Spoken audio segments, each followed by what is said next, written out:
Bonjour tout le monde, mon nom est Fidline et bienvenue. C'est le moment préféré de certains et le temps que d'autres adorent. Ici, on parle de Positive Mass et c'est le temps de Noël. Le sujet d'aujourd'hui, comment réparer son crédit avant la nouvelle année. Donc, si ce sujet t'intéresse, abonne-toi. Si tu penses que ça pourrait intéresser à quelqu'un d'autre de ton entourage, partage. J'espère que c'est cette vidéo qui va te faire t'abonner et qui va amener d'autres personnes de ton entourage. Alors, Féline, on va parler. Let's go! Aujourd'hui, on va parler des comptes qui sont en recouvrement.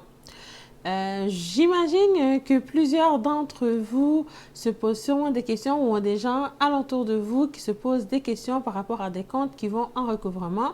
Des fois, on est un peu inquiet parce qu'on ne sait pas ce qui arrive. Aujourd'hui, je vais vous éclairer un peu par rapport aux mythes ou par rapport justement à de quelle manière que ça touche votre crédit.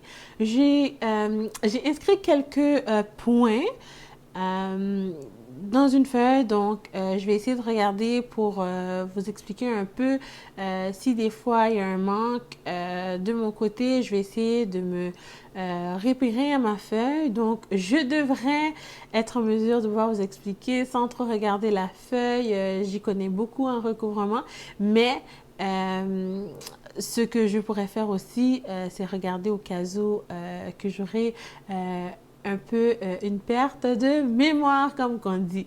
Alors, avant de commencer, lorsqu'un compte est en recouvrement, c'est quoi?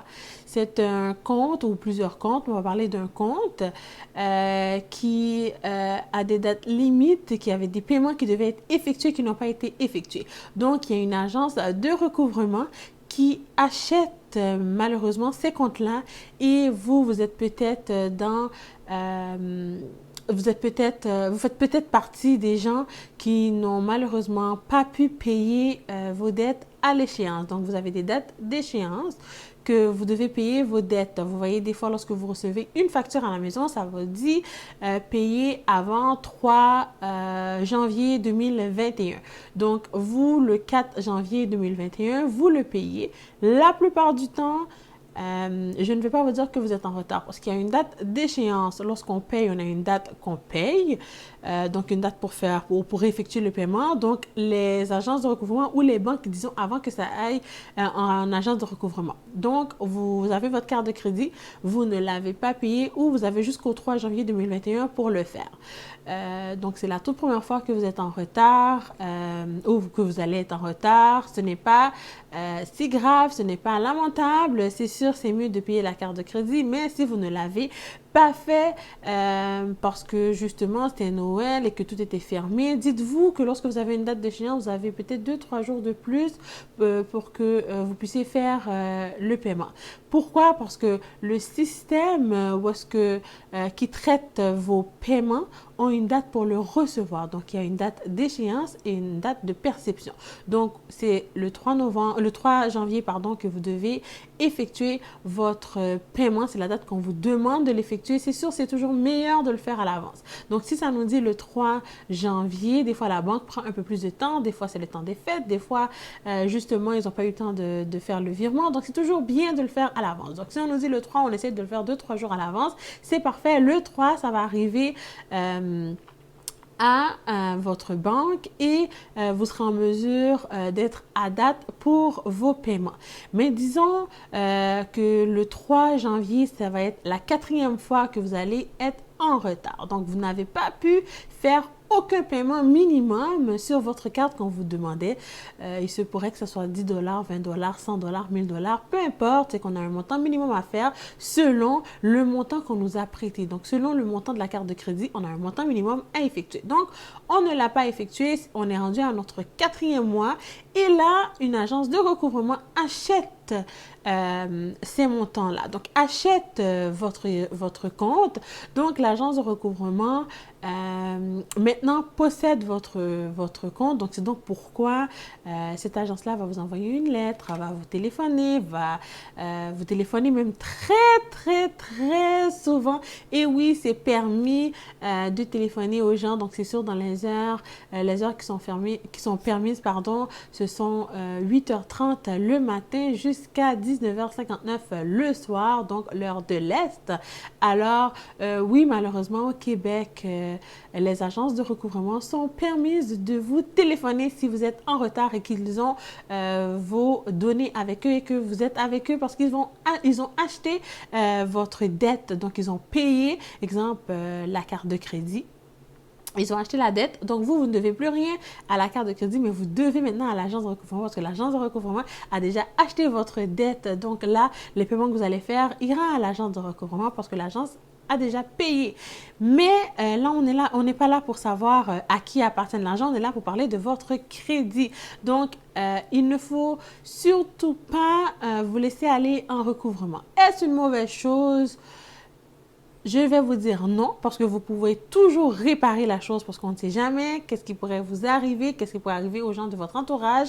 Et là, ce n'est pas la fin du monde et vous n'êtes pas un raté parce que votre compte est rendu en recouvrement. Vous pouvez toujours arranger la situation. Ça va peut-être prendre un peu plus de temps que d'habitude, mais vous pouvez réparer la situation. Alors maintenant, je vais vous expliquer. Lorsqu'on vous recevez un état de compte d'une agence de recouvrement, n'ayez pas peur. Ils ne vont pas appeler la police pour vous. Les policiers ne vont pas débarquer chez vous pour venir vous arrêter. Vous n'irez pas en prison. Donc, si vous recevez des appels qui vous disent ou des agents qui vous disent que vous irez en prison, ce n'est pas vrai. Vous êtes protégé. Vous n'irez pas en prison parce que vous n'êtes pas en mesure de pouvoir payer. Donc, lorsque vous êtes dans une agence de recouvrement, ce que vous faites lorsque vous recevez un état de compte, vous appelez au numéro que vous voyez. Vous expliquez à l'agent poliment, délicatement le problème que vous avez. Ne criez pas sur l'agent parce que l'agent ne connaît pas votre situation. L'agent ne sait absolument pas qu'est-ce qui vous arrive à la maison, qu'est-ce qui vous arrive dans votre vie. Ne le criez pas après, ce n'est pas de sa faute. L'agent est là que pour vous aider. L'agent est là pour vous donner des solutions s'il y en a. Des fois, ça pourrait être, je ne vous dirais pas trop tard, mais presque trop tard. Donc, oui, des fois, ça fait trop longtemps que vous êtes en recouvrement. Donc là, vous pourrez être dans une première chance, deuxième chance de tentation de pouvoir avoir un paiement de votre part. Mais rendu que c'est la première chance que, donc, la première fois que vous allez en recouvrement, que votre compte va en recouvrement, donc c'est la première assignation dans une agence de recouvrement. C'est la toute première fois que ça rentre dans une agence que votre nom rentre. Comme je vous ai dit, ce que vous faites, c'est que vous appelez l'agence de recouvrement. Ils vont vous transférer à un agent ou une agente. Vous allez parler avec cette personne-là avec délicatesse et lui expliquer la situation. Lui demander de l'aide. C'est sûr que l'agent va vous demander la totalité du paiement. C'est son travail. Mais vous, si vous êtes là, c'est parce que vous avez de la difficulté. Donc, vous allez expliquer à l'agent ce que vous avez. Vous allez expliquer à l'agent, je ne vous demande pas de lui expliquer votre vie complète. Donc, vous lui expliquez un peu la situation. Je suis peut-être sur le chômage ou j'attends le chômage. Donc, pourquoi j'ai 3 mois de retard ou 4 mois de retard. J'ai perdu mon emploi, vous savez, avec le corona ou peu importe la situation. J'ai perdu un proche, j'ai dû quitter le pays, voici ce qui s'est passé, voici ce qui s'est passé. Et vous l'expliquez un peu, vous lui dites, voici c'est quoi mon revenu, voici le montant que je peux faire parce que j'ai d'autres comptes en recouvrement. Donc, vous lui dites un montant que vous pourriez vraiment faire. Et si vous ne connaissez pas le montant que vous pouvez faire, vous lui demandez quel montant que vous pensez qu'il sera en mesure que je fasse pour éviter que ça s'empire. Donc, pour réparer un peu mon crédit et éviter que ça sorte peut-être de R4, R5, R6, R7, R8 ou R9. Donc, les R, je vous expliquerai dans une autre vidéo, mais pour le moment, on va vraiment essayer de s'assurer comment s'en sortir de l'agence de recouvrement et de remonter son compte de crédit. Alors, vous lui expliquez la situation, vous lui dites ce qui se passe, le montant que vous pouvez faire. Si il vous offre un montant et que vous n'êtes pas en mesure de pouvoir le faire, ne mentez pas. Dites-lui non. Vous me demandez 50 $, je n'arrive pas à faire 50 $ parce que j'ai 4 autres comptes qui sont en recouvrement. Vous êtes la première personne avec qui je parle. Je ne sais pas quel autre montant qu'ils vont me demander. Donc, est-ce que je pourrais mettre ce montant-là de côté, écrire ces montants-là? Je vais essayer de les contacter. Donnez-moi 2-3 jours, le temps que je parle avec tout le monde et je vous reviens avec le montant que je pourrais faire. Donc, si vous ne pouvez pas faire 50 $, ne lui dites pas 50 $ pour après briser votre promesse. Parce que lorsque vous brisez votre promesse, vous venez de perdre la confiance entre l'agent avec qui vous étiez en train de parler. Donc, l'agent qui a essayé de vous aider, vous venez de perdre la confiance. Donc, soyez clair. Des fois, je sais que les agents sont un peu durs. Des fois, je sais que les agents parlent un peu raide. C'est leur travail parce que vous n'avez pas payé. Ils ont un travail à faire. Et oui, malheureusement, des fois, les agents ne comprennent pas parce que les autres aussi, ils ont un rendement à donner. Même lorsque ils sont au bout du fil, ils ne vous connaissent pas. Leur travail à eux, c'est de collecter le montant total de ce que vous devez. Donc, c'est toujours, ils vont toujours vous demander un montant plus élevé. Ils vont toujours vous offrir un versement, 2 versements, 3 versements, mais vous leur dites, en fin de compte, je ne peux pas. Et si c'est le seul compte, vous pouvez le faire en 3 versements, faites-le. Le plus vite que vous le faites, mieux que votre crédit sera rétabli. Plus de temps que vous prenez, malheureusement, plus de temps que ça va prendre pour rebâtir votre crédit. Mais à toutes les fois que vous faites un paiement, ça a 60 jours pour que Equifax wow, Equifax fasse un changement. Donc, vous devez faire vos paiements. Respectez les montants que vous dites que vous allez faire. Et si vous avez un montant à effectuer, vous n'arrivez pas à le faire et vous avez toujours bien payé, tout ce que je pourrais vous demander, c'est appeler les agents. Dites-leur, je devais faire un paiement aujourd'hui. J'ai un petit problème. Je pourrais le faire dans 48 heures. Pouvez-vous pousser la date? Ne brisez pas vos ententes de paiement avec les agents ou avec une agence de recouvrement. Ne faites pas ça parce que la confiance va se briser et il pourrait tout simplement vous dire, vous devez payer la totalité. Et il est dans son droit de vous demander la totalité. Pourquoi? Parce que c'est ce que vous devez. Il vous a déjà aidé. Lui, son but, c'est de collecter le montant total. Il vous a aidé, il vous a expliqué, il vous a dit de quelle manière ça fonctionnait et vous n'avez pas respecté. Donc là, vous pourriez peut-être perdre le privilège de pouvoir avoir une autre entente. Donc, respectez ce que vous dites. Oui, ça touche malheureusement le bureau de crédit. Donc oui, à toutes les fois que vous êtes en recouvrement, ça apparaît dans votre bureau de crédit. Lorsque vous appelez dans une agence de recouvrement, tout dépend. Si c'est vraiment d'une carte de crédit, les agents ont accès à votre bureau de crédit. Ne mentez pas. Les agents, lorsqu'ils vous parlent, ils sont déjà dans votre bureau de crédit, sont déjà en train d'analyser ce que vous êtes en train de lui dire. Donc, des fois, vous avez des hypothèques, des fois, vous avez une maison qui a été payée, des fois, vous avez seulement qu'une carte de crédit peut-être de 3 000 $ et malheureusement, un problème est survenu. Vous avez divorcé ou vous allez divorcer et là, tout est gelé. Dites à cette personne-là, oui, j'ai une maison, je suis en train de divorcer, voici pourquoi je ne pourrais peut-être pas payer le montant total parce que là, on attend pour vendre la maison parce qu'on est en train de se séparer, on est en train de se divorcer. Pourriez-vous me donner une entente encore peut-être 2 mois, 2 mois, 3 mois, des petits montants et automatiquement qu'on vend la maison, je vais payer la totalité. La plupart du temps, les agents vont vous aider et vont vous dire que c'est correct parce qu'ils voient que vous êtes de bonne foi. C'est toujours la meilleure des choses à faire parce que les agents arrivent à lire dans vos crédits. Donc, non, lorsqu'ils lisent, ça ne touche pas votre crédit parce qu'ils ont un système. Ils font affaire avec Equifax, TransUnion, donc ils ont un système pour regarder votre crédit sans que ça touche. Donc, ils font juste regarder la surface, mais peuvent voir beaucoup de choses que vous ne savez pas. Donc, lorsque vous leur parlez, ces agents-là sont en train de chercher ce que vous êtes en train de leur dire et s'ils ne trouvent pas ou s'ils trouvent que vous avez la possibilité, là, vous venez de perdre toute crédibilité devant eux.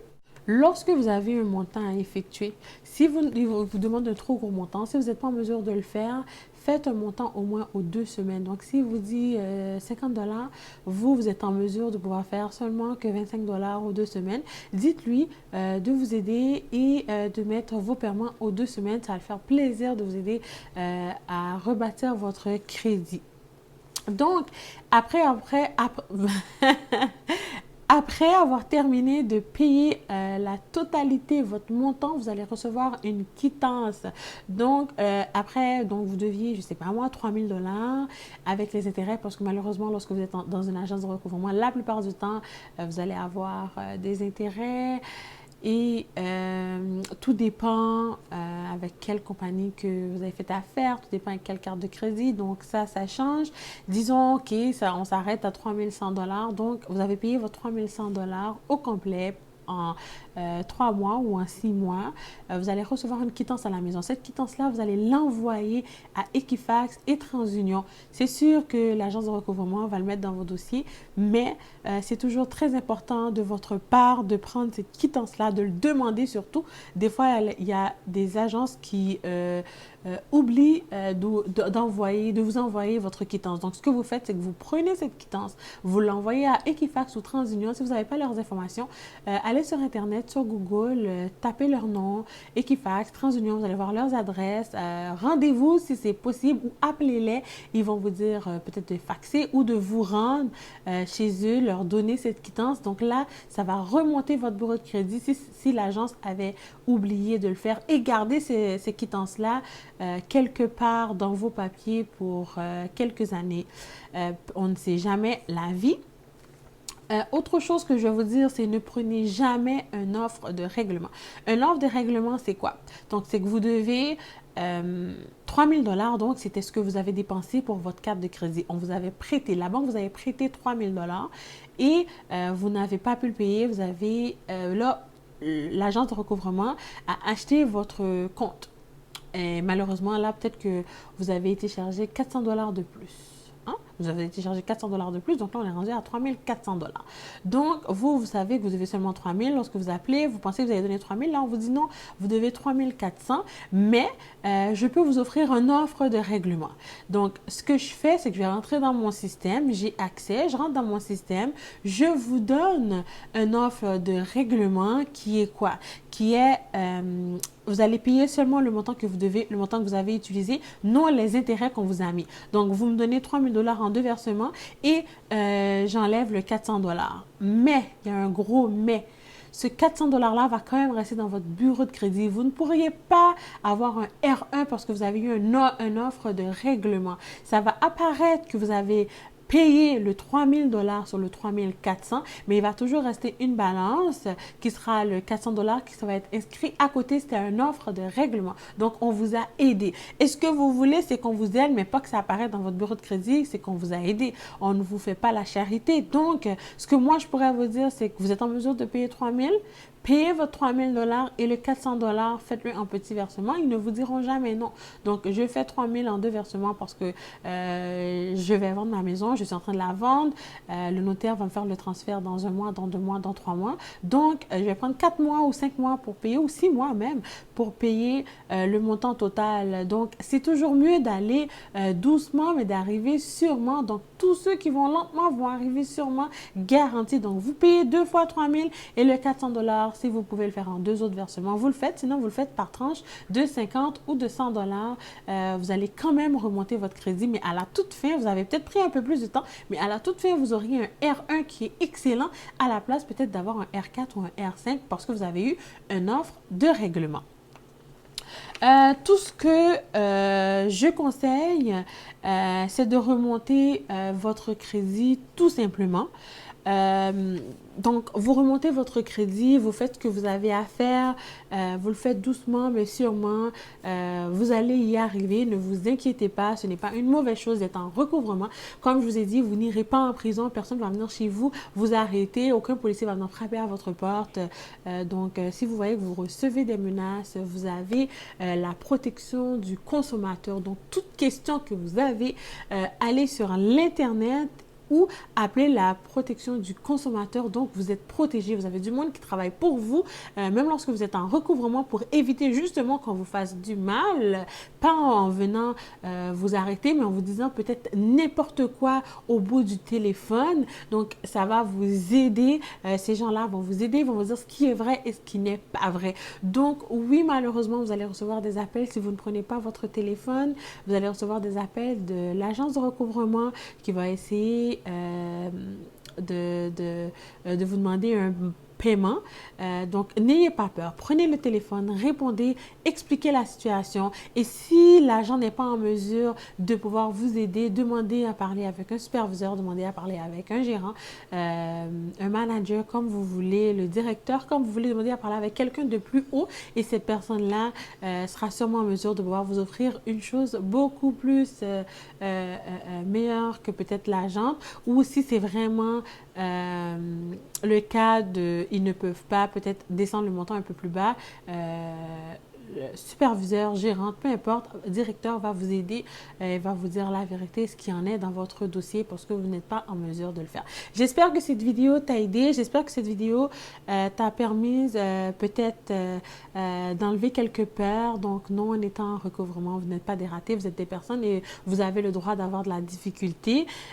Pour une autre vidéo, je vais vous parler de la faillite, je vais vous parler du proposition aux consommateurs, je vais vous éclairer un peu là-dessus, mais pour le moment, tout ce que je te dis, c'est que j'espère que c'est cette vidéo qui va te faire t'abonner à la communauté, de faire partie de cette belle communauté. Vous savez que nous avons un cœur grand, nous sommes des grandes personnes, nous avons un cœur bien et je vais vous demander pour le temps des fêtes d'aider, de partager ne serait-ce que mes conseils, de partager avec les autres, de partager mes conseils. Peut-être que vous n'êtes pas en mesure de pouvoir aider la personne et de lui raconter ce qui en est, mais le fait que la personne va écouter une tierce personne qui est absolument pas dans sa famille ou dans son entourage, ça va peut-être l'aider un peu plus. Donc, pour le mois de décembre, du 1er décembre jusqu'au 25 décembre, 25 décembre, je partage des vidéos à tous les jours avec vous. Je vous donne des conseils. Je suis aussi sur Facebook. Ça s'appelle Fedeline On va parler. Je fais des vidéos en direct 2 fois par semaine. La plupart du temps, mercredi, samedi, ce sont les dates que je fais des vidéos. Donc, on interagit ensemble. Je vous donne des conseils comme je le fais en ce moment, mais en direct. Et il y a aussi un concours pour la communauté de YouTube. Ce que je fais, c'est je vais choisir une personne qui sera en mesure de pouvoir gagner un panier de Noël. Je cherche encore ce que je vais mettre dans le panier. J'essaye de trouver des belles choses qui pourront peut-être vous plaire. Et peu importe où ce que tu seras, le panier de Noël te sera envoyé. Donc, tu dois envoyer 5 personnes de tes amis, de ta famille, venir s'abonner et écrire ton nom. Donc, c'est toi qui les as référés. De cette manière, tu auras un coupon. Donc, chaque 5 personnes que tu réfères, tu as un coupon. Et le 24 décembre à minuit, je pige. Le 25 décembre, je dis qui j'ai pigé ou je le fais en direct avec vous. De cette manière, vous serez en mesure de pouvoir savoir qui a gagné et je vais vous envoyer votre panier de Noël. Alors, j'espère que vous avez aimé cette vidéo. Je vous dis à très bientôt. Donc, Fedeline, on va parler demain. Bye!